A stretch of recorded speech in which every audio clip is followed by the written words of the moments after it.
3:47 de la mañana, hora Venezuela. Un misil de crucero AGM-158 Hasmer, lanzado desde un bombardero estratégico B-1B Lance que volaba a 290 kilómetros de distancia sobre aguas internacionales del Caribe, atravesaba el espacio aéreo venezolano a una velocidad constante de 950 kilómetros por hora y a una altitud extremadamente baja, apenas 50 metros sobre el terreno. Su perfil de vuelo había sido cuidadosamente diseñado para minimizar la detección por radar, aprovechando las irregularidades del terreno, las interferencias naturales y las limitaciones físicas de los sistemas de vigilancia terrestre. El misil, con un peso total de 1020 kilogramos, estaba equipado con una ojiva de penetración WDU-42/B de 450 kilogramos, un tipo de munición desarrollada específicamente para destruir estructuras reforzadas de concreto, hangares endurecidos y búnkeres subterráneos. No se trataba de un arma improvisada ni de un ataque de advertencia. Era un golpe de precisión quirúrgica, planificado con semanas, si no meses, de anticipación. Las coordenadas de su objetivo habían sido cargadas con exactitud milimétrica. El hangar principal de mantenimiento de la Base Aérea Generalísimo Francisco de Miranda, conocida como La Carlota, situada en pleno corazón urbano de Caracas. El sistema de navegación del misil combinaba múltiples capas de guiado, GPS militar encriptado, navegación inercial autónoma y un sistema de correlación digital del terreno que comparaba el perfil del suelo bajo el misil con mapas almacenados en su memoria interna. Esta combinación le otorgaba una precisión estimada inferior a los 3 metros de desviación, incluso en entornos con interferencia electrónica moderada. En términos prácticos, el misil estaba prácticamente garantizado a impactar exactamente donde había sido programado. Dentro del hangar, completamente ajenos a la amenaza que se aproximaba a velocidad casi supersónica, dormían 43 técnicos de mantenimiento, ingenieros aeronáuticos y personal de apoyo. Habían trabajado durante toda la noche anterior preparando 6 cazas Su-30 Mk2 para una misión de patrullaje aéreo prevista para las 6 de la mañana.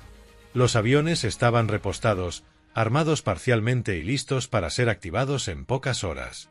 Algunos de los técnicos descansaban en colchonetas improvisadas entre las aeronaves, otros dormían en pequeñas salas laterales. Ninguno de ellos tendría tiempo de reaccionar. El coronel Roberto Salinas, comandante de la base aérea, con 26 años de servicio activo en la Fuerza Aérea Venezolana, se encontraba despierto en su oficina revisando informes de mantenimiento atrasados. La presión operativa de los últimos meses había sido intensa, con patrullajes constantes, alertas frecuentes y un sistema de defensa aérea sometido a tensión permanente. Cuando el sistema de alerta temprana emitió una señal de bajo nivel, Salinas levantó la vista casi por reflejo. En la pantalla apareció un contacto no identificado aproximándose desde el norte. El eco era débil, intermitente, aparecía y desaparecía. El misil volaba tan bajo que el radar tenía dificultades para mantener un rastro continuo debido al apantallamiento del terreno y las interferencias urbanas. Salinas frunció el ceño. Había sido entrenado para reconocer amenazas reales, y algo en ese patrón errático le provocó una inquietud instintiva. Sin embargo, la experiencia reciente jugaba en su contra. En los últimos 3 meses, el sistema había registrado 47 falsas alarmas provocadas por aves migratorias, fenómenos atmosféricos y aeronaves civiles con transponders defectuosos. 2 semanas antes, Salinas había activado protocolos de emergencia completos por una señal similar, solo para descubrir que se trataba de una falsa alarma. Aquella decisión le había costado una reprimenda formal y la paralización innecesaria de operaciones durante 4 horas. La fatiga de alarma era real, y el sistema, aunque técnicamente funcional, había erosionado la confianza de sus propios operadores. Salinas tomó el teléfono para llamar al Centro de Operaciones Aéreas. En ese mismo instante, el misil Hasmer, ahora a menos de 8 kilómetros del objetivo, entró en su fase terminal. Activó su buscador infrarrojo de alta resolución. El sistema comenzó a capturar imágenes térmicas del área, comparándolas en tiempo real con las almacenadas en su base de datos. En cuestión de milisegundos, identificó sin ambigüedad el hangar principal, los generadores diésel encendidos, el calor residual de los motores de los Su-30 y la concentración humana en su interior. Las superficies de control del misil realizaron microcorrecciones casi imperceptibles, alineándolo con el centro geométrico del techo del hangar. El algoritmo había tomado la decisión final. Salinas nunca llegó a marcar el número completo. A las 3:52 de la mañana con 14 segundos, el misil AGM-158 Hasmer impactó el techo del hangar con un ángulo de 65 grados respecto a la horizontal. La estructura de concreto reforzado, de 40 centímetros de espesor, fue atravesada sin ofrecer resistencia significativa. La ojiva WDU-42/B, con su carcasa de acero endurecido y diseño aerodinámico especializado, estaba construida exactamente para ese tipo de blanco. El fusible de retardo, programado con precisión extrema, esperó 0,07 segundos tras el impacto inicial. Ese intervalo, aparentemente insignificante, permitió que la ojiva penetrara completamente el techo y se encontrara ya dentro del volumen cerrado del hangar antes de detonar. Cuando lo hizo, liberó una energía equivalente a aproximadamente 650 kilogramos de TNT en un espacio confinado de 3.200 metros cuadrados. La onda expansiva se propagó instantáneamente a más de 7.000 metros por segundo, generando una sobrepresión superior a 140 kilopascales. Para un ser humano sin protección, 80 kilopascales ya son letales. Los 43 técnicos murieron de forma inmediata, no por fragmentación directa, sino por trauma interno masivo, órganos comprimidos, hemorragias cerebrales fulminantes y colapso pulmonar instantáneo. Sus cuerpos fueron lanzados contra muros de concreto a velocidades superiores a los 100 km por hora. Simultáneamente, la temperatura en el epicentro superó los 3.000 grados Celsius durante los primeros milisegundos. Todo material inflamable dentro de un radio de 15 metros fue vaporizado o incendiado al instante. Los 6 cazas Su-30 Mk2, cada uno cargado con cerca de 5.000 litros de combustible Jet A-1, se incendiaron de forma casi simultánea. La bola de fuego secundaria llenó por completo el volumen del hangar, amplificando la destrucción inicial. La estructura, diseñada en la década de 1970 bajo supuestos de amenazas muy diferentes, comenzó a colapsar. Las vigas de acero perdieron integridad estructural al superar su punto de fusión. El techo, ya debilitado por la penetración del misil, se desplomó hacia el interior, enterrando aeronaves, restos humanos y equipamiento bajo más de 400 toneladas de escombros. Cualquier posibilidad de rescate quedó anulada desde el primer segundo. A 180 metros de distancia, la oficina del coronel Salinas fue sacudida violentamente. Las ventanas de vidrio templado explotaron en miles de fragmentos que atravesaron el despacho como metralla. Por una combinación de instinto y suerte, Salinas estaba agachado buscando un documento cuando ocurrió la explosión. Los fragmentos pasaron por encima de su cabeza e impactaron contra la pared posterior. La subestación eléctrica principal, ubicada a menos de 40 metros del hangar, fue destruida.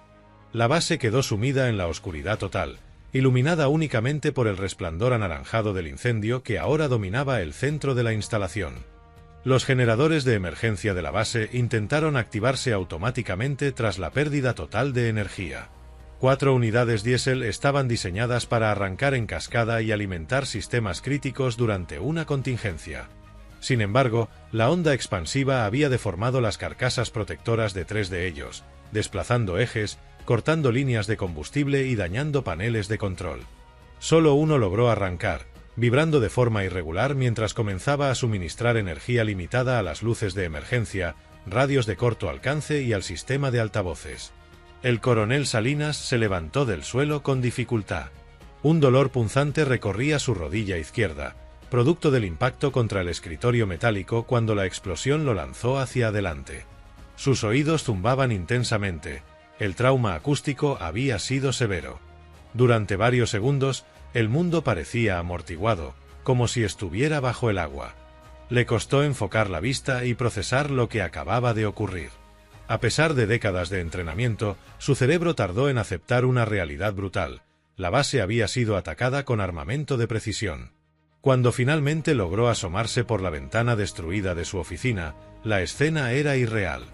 Una columna de fuego y humo negro se elevaba cientos de metros sobre el hangar principal, iluminando la noche caraqueña con un resplandor anaranjado intermitente. Fragmentos incandescentes caían aún desde el aire. El olor a combustible quemado y concreto pulverizado impregnaba todo.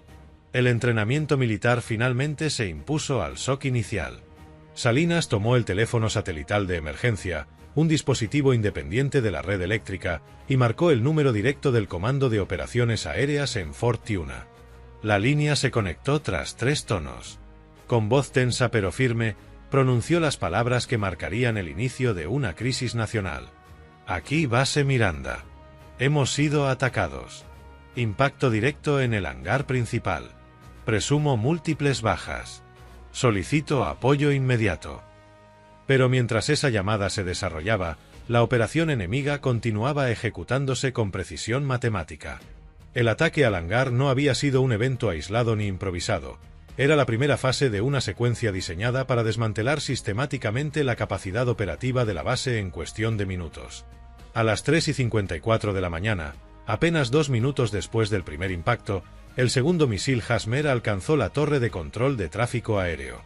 La estructura de 5 pisos, construida en concreto reforzado, albergaba no solo a los controladores militares de la base, sino también sistemas de radar y comunicaciones que servían como respaldo parcial al aeropuerto internacional de Maiquetía. Los 6 controladores de turno habían escuchado la explosión inicial, pero no tuvieron tiempo material de evacuar. El misil penetró la torre por el flanco este, atravesando 3 niveles antes de detonar en el piso principal de operaciones. La explosión fue devastadora. Los 2 pisos superiores colapsaron sobre los inferiores, decapitando literalmente la estructura. Los 6 controladores murieron instantáneamente, junto con consolas de radar, servidores de comunicaciones, sistemas de navegación y enlaces de datos críticos. En un solo instante, la base perdió por completo su capacidad de control aéreo, y la aviación civil de la región capital quedó parcialmente ciega.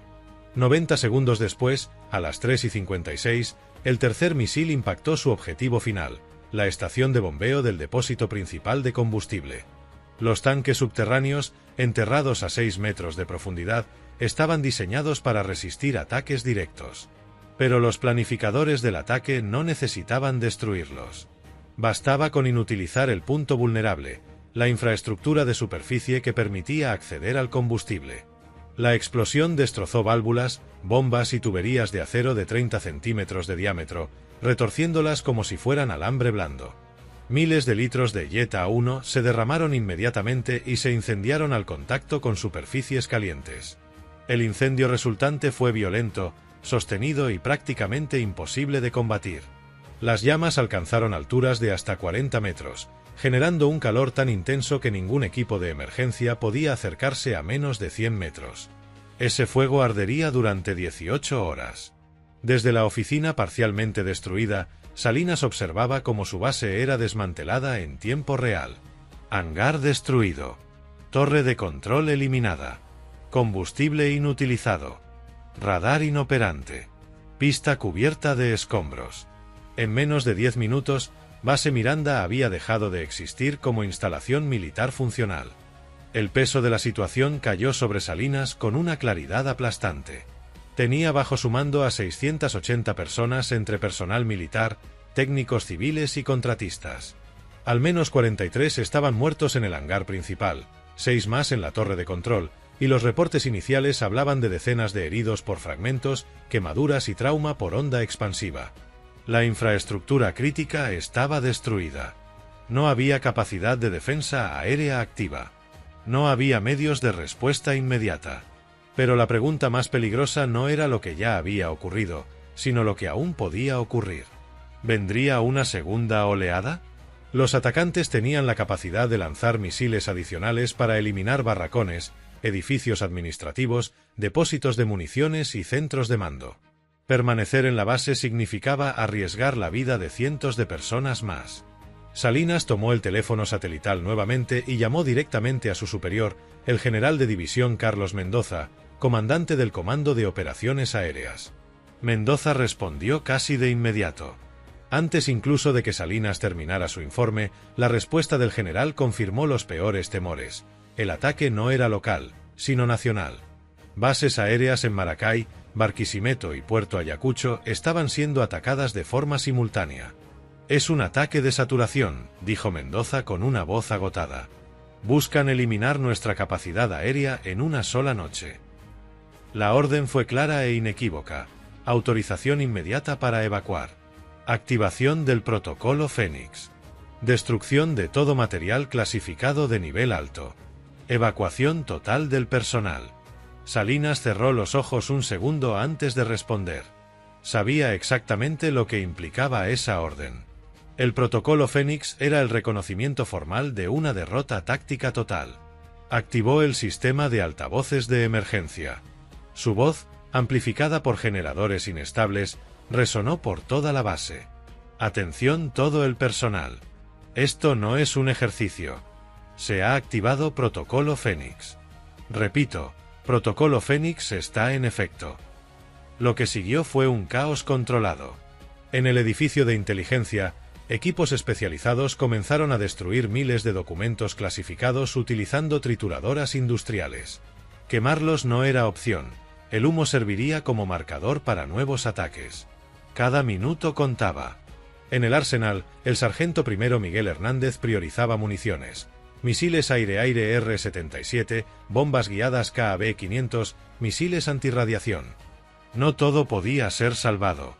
Decisiones de millones de dólares se tomaban en segundos. En la explanada principal, el equipo médico realizaba triaje bajo luces portátiles.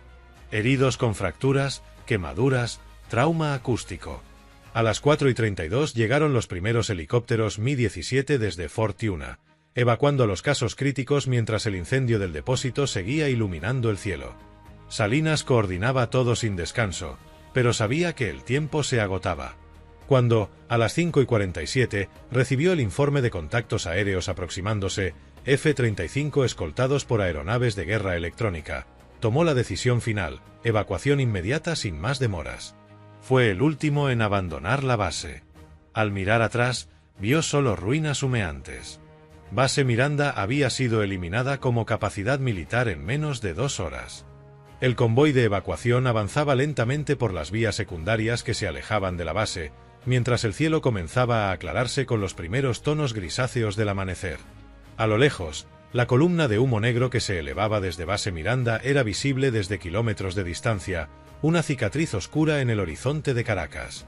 Para Salinas, aquella imagen se grabaría de forma permanente en su memoria, no solo como la destrucción física de una instalación militar, sino como la materialización de un fracaso sistémico.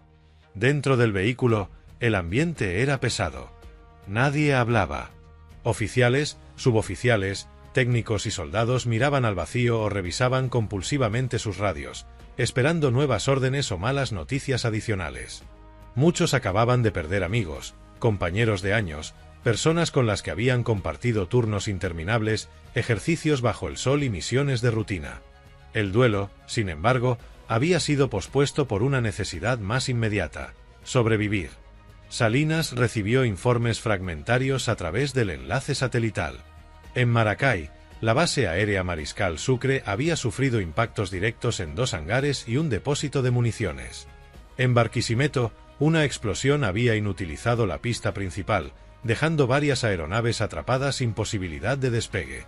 En Puerto Ayacucho, los daños eran menos extensos, pero suficientes para neutralizar la capacidad de proyección aérea en la región sur. El patrón era claro: no se trataba de castigar, sino de paralizar. Los analistas del Comando de Operaciones Aéreas comenzaron a reconstruir la secuencia del ataque casi en tiempo real. El uso de misiles de crucero de largo alcance, combinados con plataformas de lanzamiento fuera del alcance defensivo venezolano, indicaba una planificación minuciosa basada en inteligencia de alta calidad. Los perfiles de vuelo a muy baja altitud habían explotado las limitaciones conocidas de los radares terrestres, especialmente en entornos urbanos y montañosos. La ausencia total de intercepciones confirmaba el peor escenario posible. Los sistemas de defensa aérea no habían tenido oportunidad real de reaccionar. Para Salinas, esa conclusión era devastadora. Durante años, se había confiado en que la combinación de radares de largo alcance, baterías antiaéreas y aviones de combate proporcionaría al menos una capacidad disuasiva mínima. La noche anterior había demostrado que esa confianza era, en el mejor de los casos, optimista. El enemigo no necesitaba dominar el espacio aéreo durante horas, bastaba con unos pocos minutos perfectamente ejecutados. Cuando el convoy llegó al punto de reunión designado fuera de la ciudad, comenzaron a reorganizar al personal evacuado. Se pasaron listas. Se confirmaron nombres. Cada nombre ausente era un golpe seco. Las cifras preliminares se consolidaban con una frialdad estadística que contrastaba brutalmente con las historias personales detrás de cada baja. Salinas firmó documentos, autorizó traslados, coordinó alojamientos temporales, todo mientras una pregunta martillaba su mente: ¿cómo se reconstruye algo que fue destruido con tanta facilidad? Mientras tanto, a nivel estratégico, el impacto del ataque comenzaba a sentirse mucho más allá del ámbito militar. En las primeras horas de la mañana, imágenes satelitales comerciales y vídeos grabados por civiles desde distintos puntos de Caracas comenzaron a circular, mostrando la columna de humo, los incendios persistentes y el movimiento inusual de convoys militares. Aunque no había un anuncio oficial, el silencio era en sí mismo una confirmación implícita de que algo grave había ocurrido. En círculos gubernamentales, la situación era de emergencia absoluta. Se convocaron reuniones de crisis, se activaron canales diplomáticos y se ordenó un apagón informativo parcial mientras se intentaba evaluar el alcance real de las pérdidas. Pero incluso con control de daños mediático, la magnitud del ataque era imposible de ocultar por completo. La destrucción de una base aérea en pleno corazón de la capital tenía un peso simbólico enorme. Desde una perspectiva militar internacional, el ataque sería analizado como un ejemplo casi de manual de guerra de precisión moderna.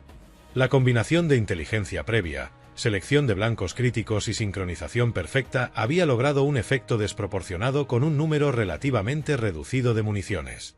No fue una campaña prolongada ni una invasión, fue una demostración de capacidad.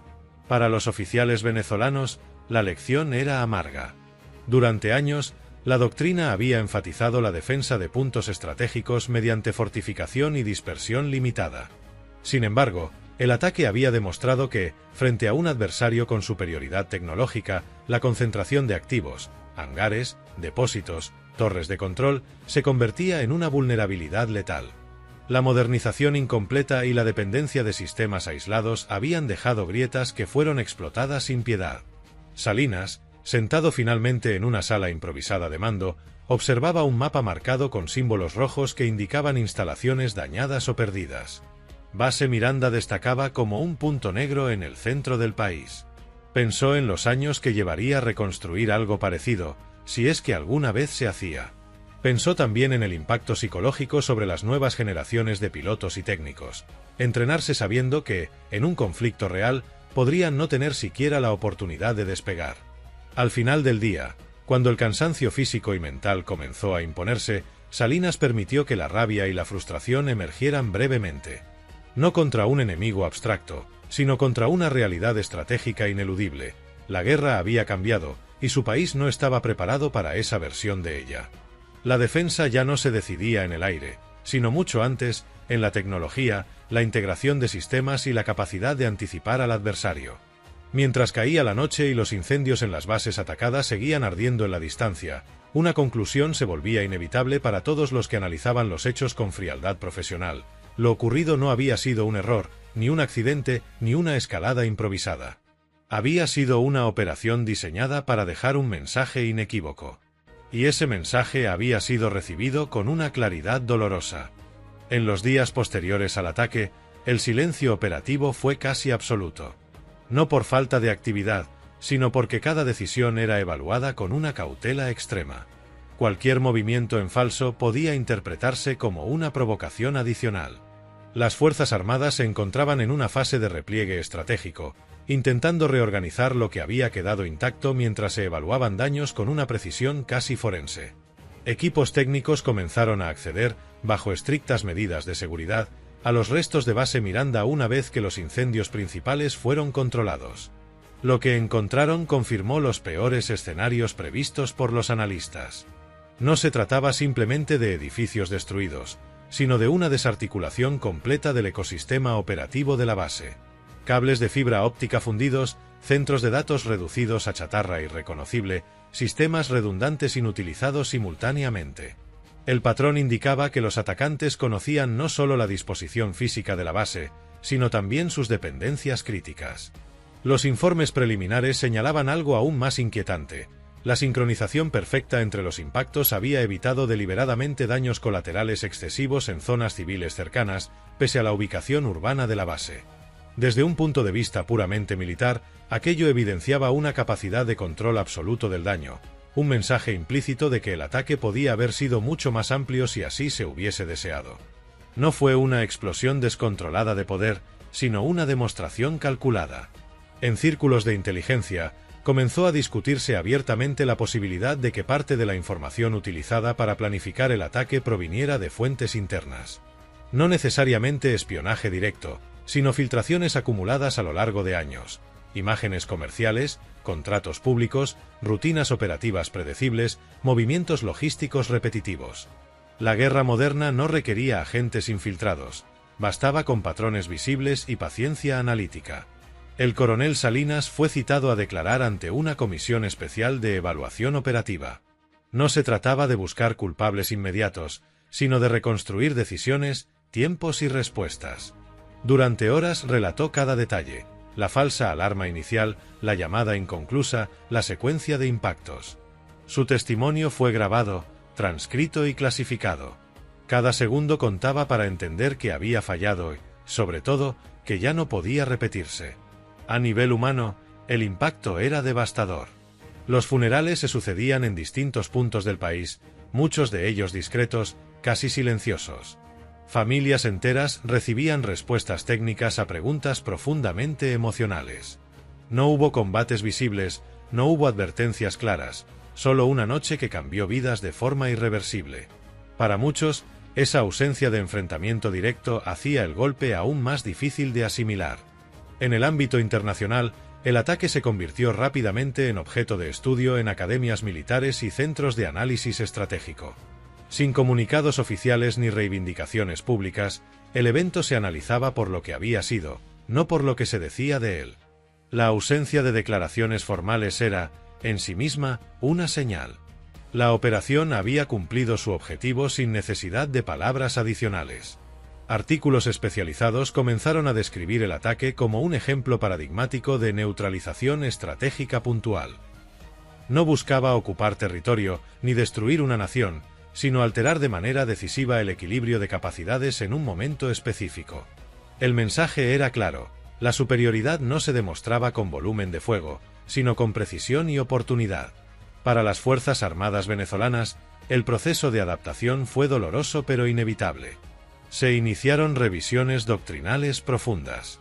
La idea de grandes bases centralizadas comenzó a ser cuestionada seriamente.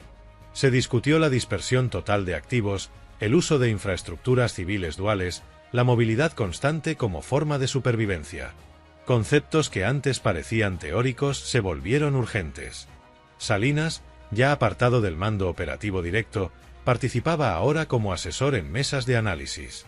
Su experiencia, marcada por la destrucción de la base que había comandado, se convirtió en un recurso valioso. Hablaba con franqueza sobre la ilusión de seguridad que proporcionaban las estructuras físicas y la falsa sensación de control que daban los protocolos no actualizados. Su mensaje era claro: el enemigo ya no atacaba donde uno se preparaba para defenderse, sino donde uno no podía reaccionar a tiempo. Con el paso de las semanas, la atención mediática disminuyó, pero las consecuencias permanecieron. Nada volvió a ser exactamente igual. Cada radar encendido, cada ejercicio nocturno, cada despegue de entrenamiento llevaba implícita la memoria de aquella madrugada. La guerra, aunque no declarada, había dejado una marca profunda. Y en ese nuevo equilibrio, una verdad incómoda se imponía lentamente. El ataque no había sido el inicio de algo, sino una advertencia. Una línea trazada con precisión quirúrgica para demostrar hasta dónde podía llegar el poder moderno sin necesidad de prolongarse en el tiempo. Comprender eso era ahora tan importante como reconstruir lo que había sido destruido. Con el paso de los meses, el ataque comenzó a ser entendido no solo como un evento militar aislado, sino como un punto de inflexión histórico. Dentro de las Fuerzas Armadas, el lenguaje cambió de forma casi imperceptible pero constante. Palabras como disuasión, respuesta proporcional y defensa en capas empezaron a ser reemplazadas por términos más sobrios: supervivencia, adaptabilidad, reducción de firmas. La semántica reflejaba una transformación más profunda, la aceptación de una realidad estratégica radicalmente distinta. Los ejercicios militares posteriores fueron deliberadamente discretos. Se redujo el uso de radares activos, se limitaron las concentraciones de aeronaves en un mismo punto y se priorizó la movilidad constante. Pequeñas unidades comenzaron a operar desde pistas improvisadas, carreteras adaptadas y aeródromos secundarios. Nada de eso ofrecía una garantía real frente a un adversario con superioridad tecnológica, pero representaba un intento consciente de no volver a ofrecer blancos evidentes. En los centros de formación, el ataque a base Miranda se incorporó como caso de estudio obligatorio. No como ejemplo de heroísmo ni de resistencia, sino como advertencia. Las nuevas generaciones de oficiales analizaban diagramas, líneas de tiempo y reconstrucciones digitales del ataque, observando cómo, en cuestión de minutos, décadas de inversión y planificación podían desaparecer. El énfasis ya no estaba en cómo responder, sino en cómo no ser detectado. Salinas asistía ocasionalmente a estas sesiones. No hablaba mucho. Cuando lo hacía, evitaba cualquier dramatismo. Describía los hechos con precisión quirúrgica, casi clínica. Para los cadetes, escuchar el relato en primera persona tenía un peso distinto. No era una simulación ni un ejercicio académico. Era la experiencia directa de alguien que había visto cómo la doctrina que conocía se volvía obsoleta en una sola madrugada. En paralelo, el impacto político del ataque seguía reverberando. Aunque nunca hubo una declaración formal de guerra, las relaciones internacionales entraron en una fase de tensión latente. Canales diplomáticos se mantuvieron abiertos, pero el mensaje implícito era claro: el equilibrio había cambiado. Las negociaciones ya no se desarrollaban desde una posición de fuerza simétrica, sino desde la conciencia de una vulnerabilidad demostrada.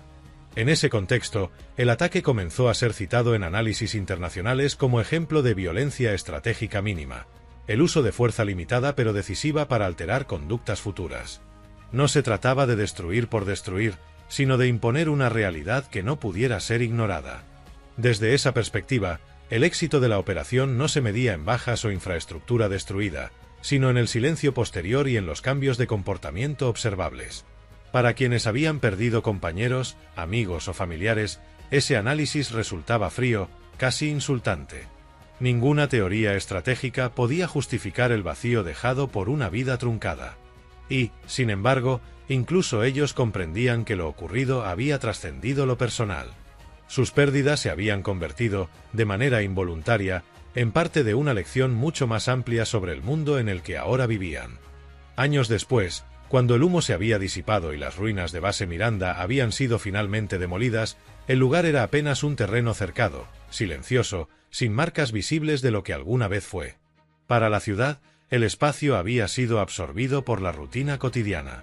Para quienes sabían lo que había ocurrido allí, el sitio conservaba una carga invisible, casi palpable. Salinas visitó el lugar una sola vez más, en silencio. No llevaba uniforme. Caminó despacio, deteniéndose donde recordaba la torre de control, el hangar principal, su antigua oficina. No había placas ni monumentos. Tal vez algún día los habría, pero por el momento la memoria seguía siendo privada, fragmentada entre quienes habían sobrevivido. Pensó en cómo la guerra moderna rara vez se anuncia. No llega con columnas de tanques ni con bombardeos prolongados.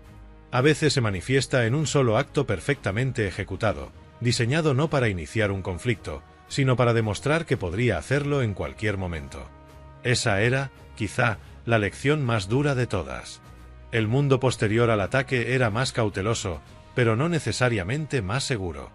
La tecnología que había permitido aquella operación seguía evolucionando, volviéndose más precisa, más autónoma, más difícil de detectar. La distancia entre decisión política y consecuencia física se había reducido a segundos.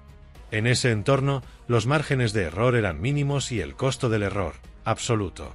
Para las Fuerzas Armadas, la reconstrucción no fue solo material, sino conceptual. Aprendieron, a un precio altísimo, que la fortaleza ya no residía en la solidez del concreto ni en la cantidad de aeronaves alineadas en una pista, sino en la capacidad de anticipar, dispersarse y adaptarse. No era una victoria, pero sí una forma de supervivencia.